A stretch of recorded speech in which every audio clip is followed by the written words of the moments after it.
रवि 40 साल का था, एक सफल व्यवसायी जिसे सब लोग इज्जत देते थे, लेकिन उसकी जिंदगी में तन्हाई थी।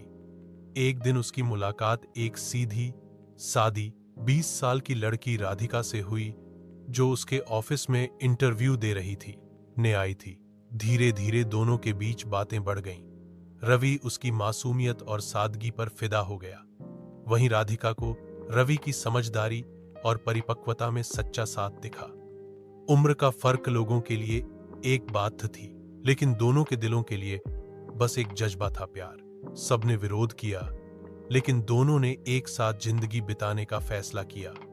शादी के बाद रवि ने राधिका को कॉलेज फिनिश करने दिया और दोनों ने एक दूसरे का सपना पूरा करने में मदद की। रवि ने प्यार दिया, राधिका ने जीवन में नई रोशनी लाई।